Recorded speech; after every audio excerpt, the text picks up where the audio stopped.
Hello, and welcome to Havoc Wargaming, dedicated to bringing you the uncommon. For those of you who haven't met me, my name is Ron, and today we're going to do an after-action report of Don't Look Back's Where is Pat Again?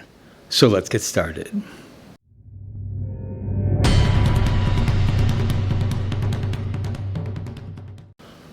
Today we're going to make use of a new expansion by Don't Look Back, which allows for waterborne creatures into the Don't Look Back game. So it has elements from the new expansion mixed with older elements of the game. Let's go ahead and see how this works. Let's go to the gaming table.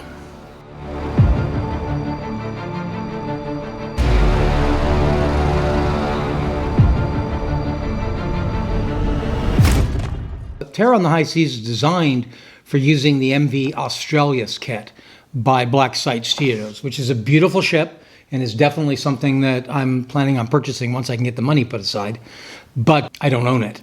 Instead, I'm using the Sally Forth steam freighter that I bought for doing pulp games, and that's really only a problem because this boat is basically one section and 2 feet long.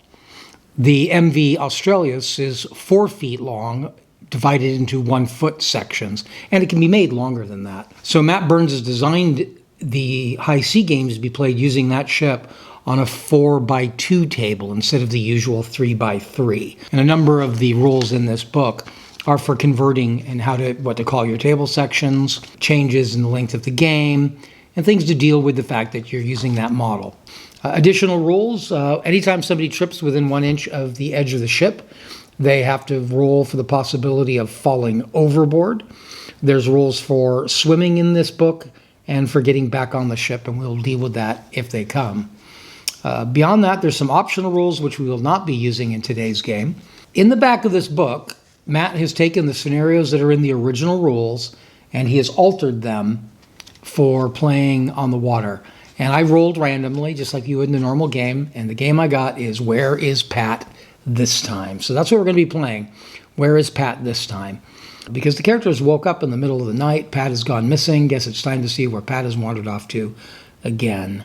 They've come to investigate this derelict vessel. Pat's gone missing in that.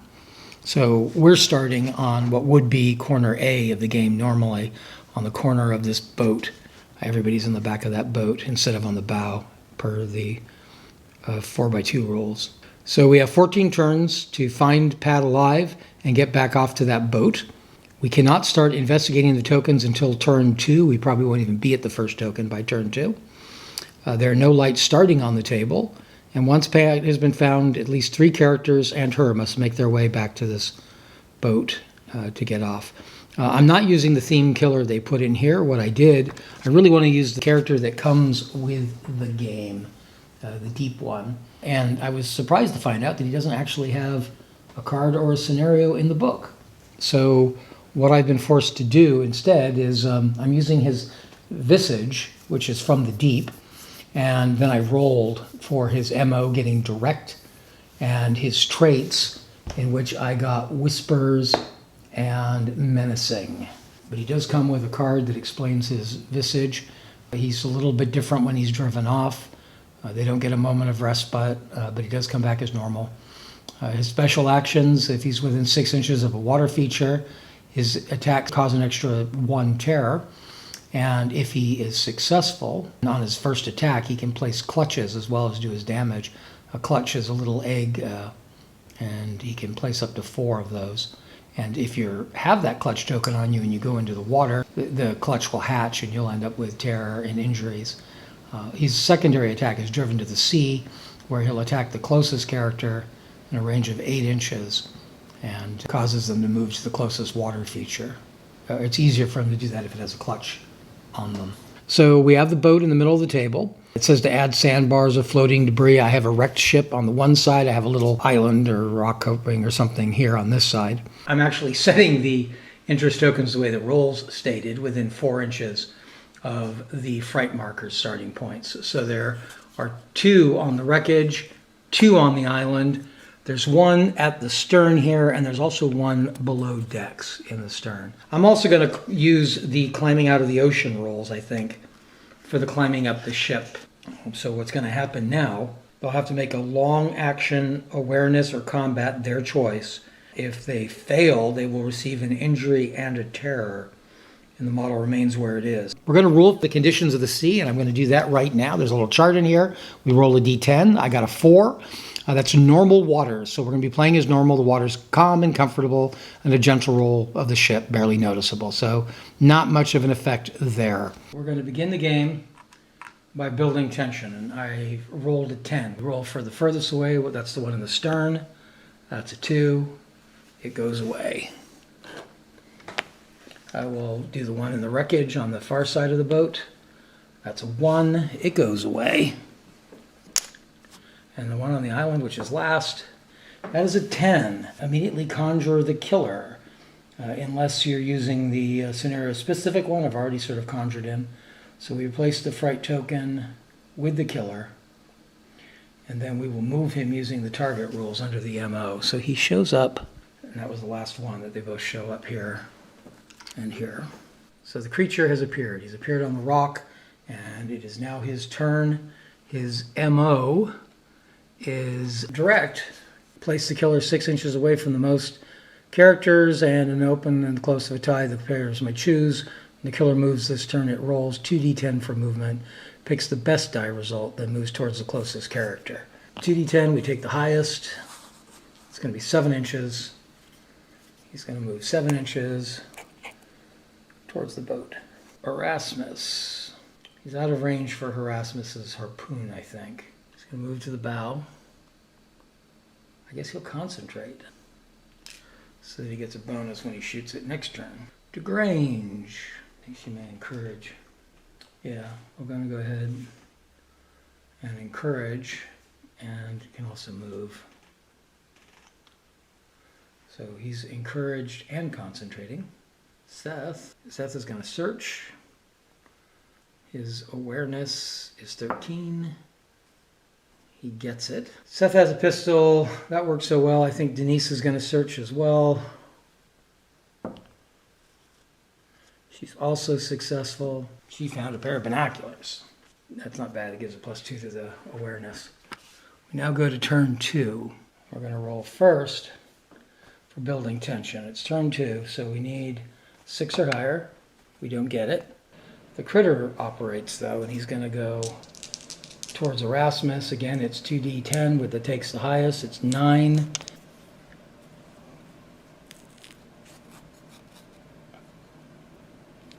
He's getting there.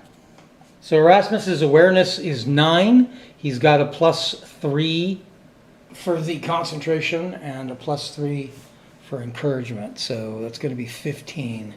So he has to roll under 15 to hit the big beast. He hits. That's 5. So he hits with his harpoon. It does 2 injuries. Should have been -2 to that attack, but that's still all right because of the whispers. I'm going to activate Seth with that pistol. Yeah, he's in range. This is a long action. Seth's awareness is 13.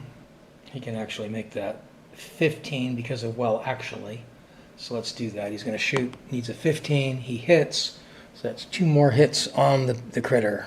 Denise is going to go ahead and roll to use her phone. It's to be over 6 on a d20. She is not. So she's trying to get a call in on her phone. But no luck. Grange, what is Grange going to do? Oh, Grange can search. She's not doing anything else. She may as well search. And she actually found something. And it's going to be a weapon, which is helpful. She finds an assault rifle. All right, Dr. Grange has an assault rifle that was been on the boat. That may be useful, but that is everybody's turn. So we go to turn 3. We roll for the building tension. It is turn 3, so we need a 5 or higher. 5. So we roll for the one by the wrecked boats. 6. It moves 6 inches towards us directly. And the one on the island moves 6 inches directly towards us. Now the monster. The monster is going to roll 2d10 for movement. He's got 7 inches. He's going to go towards Rasmus.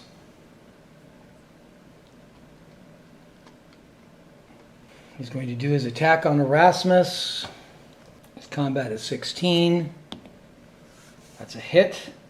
Erasmus takes 2 damage and a terror. If it was a roll of under 10, it was. Then he's also got a clutch token on him. And the secondary attack on Grange, he needs a 15. He's got a 6, that's a hit. She takes 2 terror, and she is -4 awareness until the end of the next character phase. And she's moved 3 inches towards the water, which is going to put her in the water. So she's knocked into the water. Grange is actually in the water. That's not good for anybody. I'm going to have to activate Erasmus, I think. Erasmus moves the creature next to it. He basically pulls on the rope as a quick action to get the thing back up to him. And I guess I'll also have to try to concentrate because he's in a bad way. But he can't actually... Oh, you can melee at -5. Yeah, let's do that. Ooh, it's a hit. It's a hit with a 1. That's a critical success.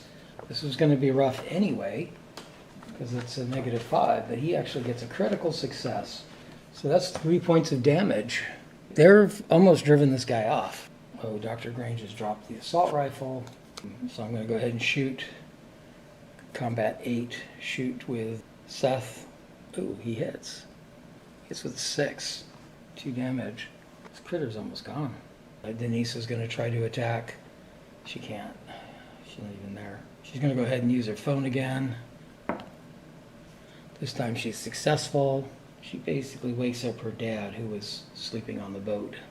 Grange is going to have to do her swim thing. So she's going to swim to the edge of the boat. She'll go ahead and concentrate on trying to get aboard. And that takes us to turn 4. So we roll for the building tension. We need a 4 or higher. We have it. So the one on the boat that was at the start of the wreck. Okay, so I have to roll into 9. I did not. The critter is enraged. And we have one last token there. We roll for it at 10. It's the same thing. We need to roll under. This time we made it. We rolled under his wounds. If he's revealed in a fright token of 9 or 10, the result is equal to or less than the killer's current injuries. It was. Remove the killer and place it outside the most isolated character's front arc and to base. He does not attack this turn. The most isolated character, I'm going to call that Lagrange.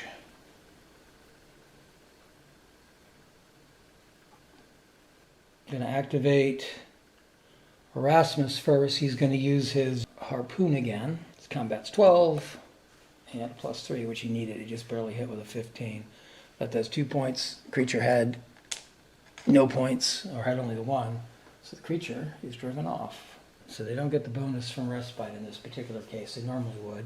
We're going to do an awareness roll for Grange to get back on the ship. And she's on a -4. So she fails that. So she takes... Seth is going to go ahead and do a move.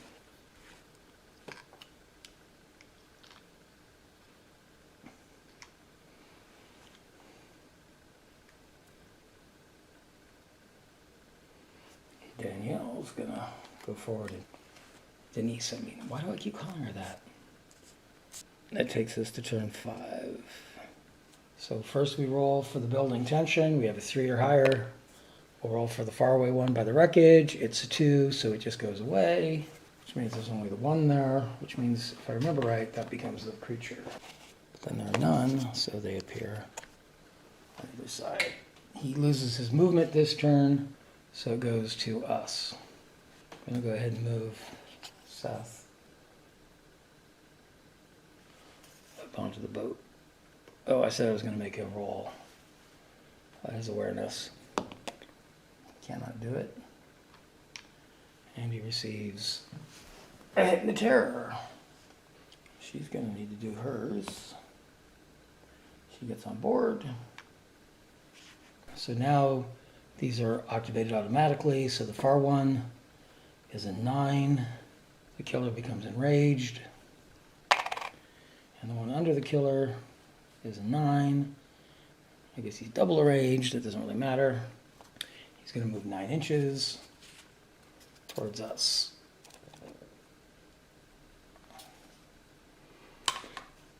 Erasmus is going to try to get on the ship because, you know, we have to at some point. So he needs a 9. He makes it.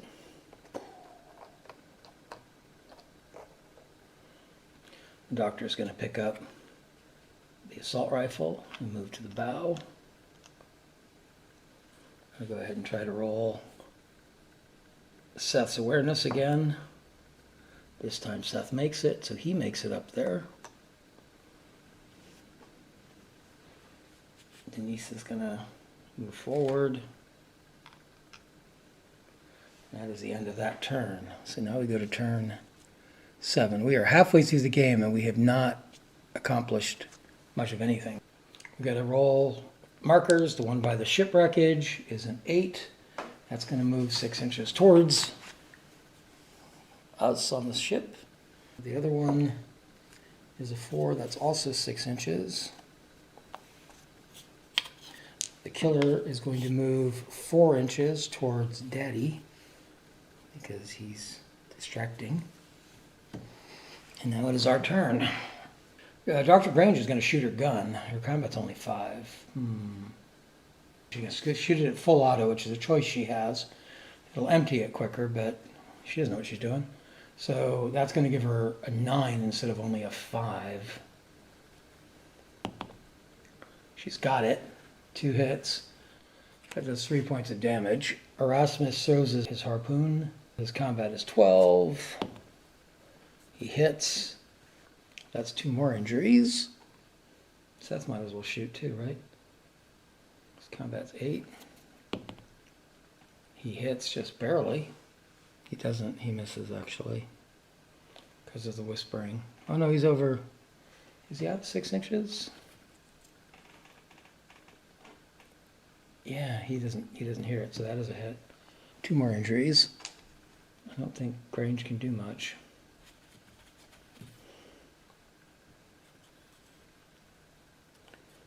She's going to try to climb up there. She needs to make her awareness roll. She does not. So she hurts herself. It's turn 8. We haven't even gotten on the boat. Terror, the one by the shipwrecked boat, is gone. The one here is gone. End of turn, they come back. All right. Monster gets 2d10 movement. 8 inches. That's going to get to Daddy. Yep, just barely. Going to attack Daddy. That's a hit. Daddy's dead. Apparently nobody saw that, so that's good. However, he can do his other attack. Driven into the sea, that's a 15. He's going to do it on Denise. He's successful. She gets 2 more terror and is cast into the water 3 inches away.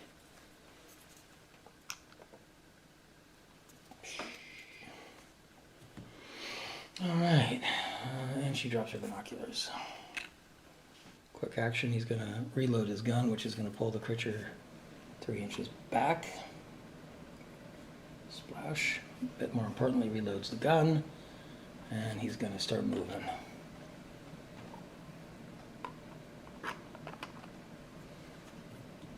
Seth's going to go ahead and move his huge 6.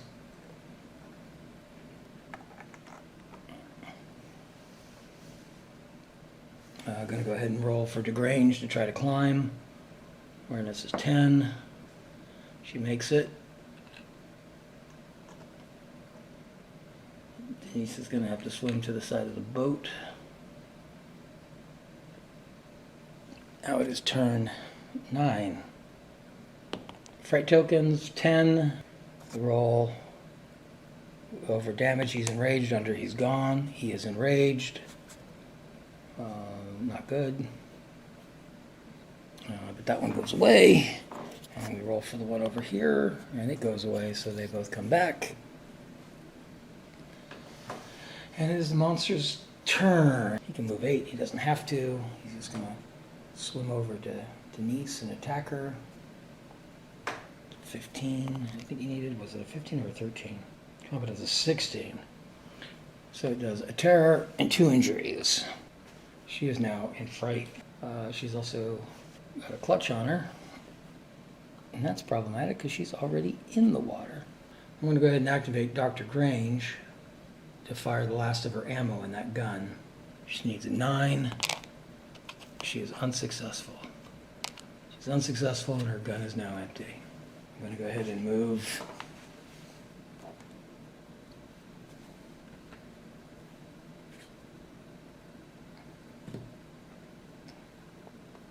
So Sean goes into the mess hall, activates a jump scare by doing so. 4. Flickering light, we don't have any light, so no problem. I'm going to go ahead and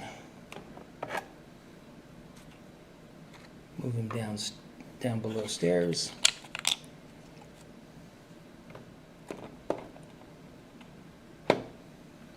Because why not? Why wouldn't you separate everybody now, right? And we'll go ahead and move Erasmus. His jump scare, 2. Eerie sounds. So he has to make an awareness test, and if he fails it, he's going to fall. Erasmus's awareness is only 9. He does fall. So he's tripped. Let's see what happens to those clutches when you're in the water. I think Denise is in huge trouble. Okay, she has to make either a combat or an awareness roll. Combat's best for her, so that's going to be 8. Actually, I don't think she can do that. She's in melee. I think she has to melee. So her combat's only 5. And that's a miss. Her clutch token is gone at least, but it's going to come right back in a moment. But she does take a combat and a terror, so she's in bad way. She's over her fright. I think we're going to lose Denise. It is turn 10. We roll first for... that one's gone. This one's gone. They immediately both come back, though. I will go ahead and stand up with Erasmus. And then I'll walk Erasmus to the rear door. I'm going to go ahead and roll a jump scare from when he goes to the door. Tap on the shoulder. Place the closest friendly character or supporting character within 8 inches, base to base with it. That's not what I wanted. That's going to be... Well, actually... That being said, though, I'll get ready to check this one. So right now we have people all over the boat. Grange cannot shoot. She has no other weapon. I think Grange needs to... She's too far away to do her thing. I'm not sure staying knows what she wants to do. This is kind of cowardly and maybe a little gamey, but I'm going to get the hell out of there. That's the end of that turn. It's turn 11. We roll first for the wreckage critter. It goes away. We roll for the island one, and it's an 8. So it's going to move 6 inches closer. Oh, to the closest. That's actually us. And the creature's going to roll again. Ooh, it's a critical failure. It does not get her. Might be good for our side. So she's going to 5 to hit. Nope. Gonna go ahead and use her 1 luck and try that again. Nope. She is unlucky. Going to do an investigate with Seth. His awareness is 15 for the point of this, but he still misses. He does not find what that is. I'm going to go ahead and move Erasmus down to this rear hatch.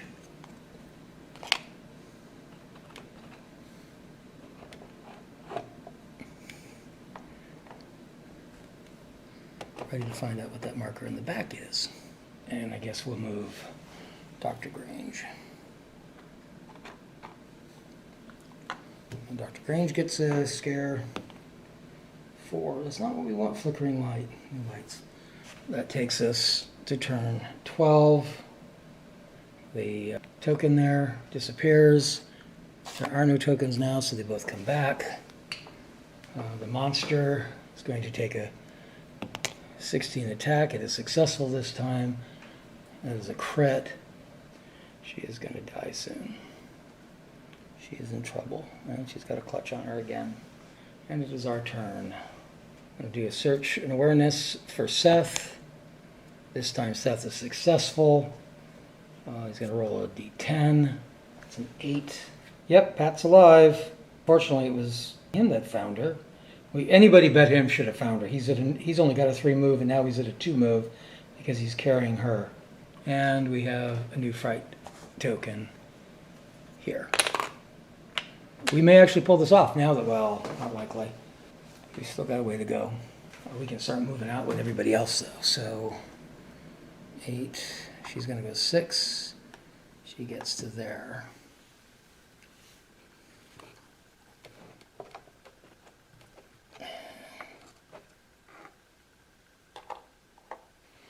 Okay, that created a fright token there. It was for a failed jump scare when she ran through the doors. Flickering light for Erasmus, not a big deal. We're going to have to attack again with Denise. Denise cannot hit with a darn. Now things are getting rough because now it's turn 13. It is turn 13. We roll for the furthest token. Goes away. The second one moves. So this one moves 6 inches. It's going to move this direction. This one's gone. Oh, I forgot. There's a whole bunch more. That one right there. Move the token, but it's already. And that one there. 10. If we roll over 7, he's enraged. Under, it's over. So he's enraged. That one goes away. And now it's the creature's turn. He needs a 16 to hit. That's a hit. It's probably all it takes. She needs to be saved by the end of this turn. That's going to be rough. Okay, so Dr. Grange, we're going to move first. She can move 1 move, get her to 4. That ain't enough. That is not enough. So I think she's got to jump down here into the boat.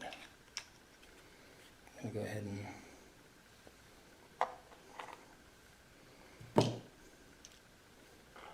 be here. And we'll roll for a jump scare for coming out of that cabin. Screams in the distance, move all fright tokens D10 towards this character. 9.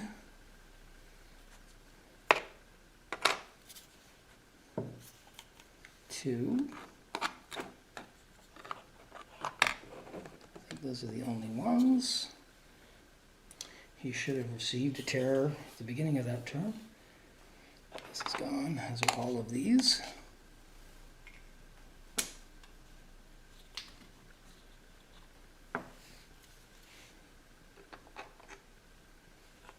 And he gets a jump scare. 2. Eerie sounds. Character makes an awareness roll. On a failed test, he'll trip. At least his awareness is good. 15. Ain't that good. He tripped. That's going to hurt. That's the end of that turn. It is now turn 14. It is the last turn of the game. We have to get 3 of our people into the boat. We're so close. Grange is there. I'm going to have to activate Grange first because Grange can give Denise an extra fright, which will allow her to take 2 more frights. Actually, is she within 2? That's a common presence. That's automatic, it looks like. However, as a quick action, she can remove 2 terror from any friendly model besides herself. So I'm going to go ahead and take 2 of the frights off. She can actually take more fright now, and she's closer. And I'm going to get up to here. So she's made it to the back of the table. I'll go ahead and move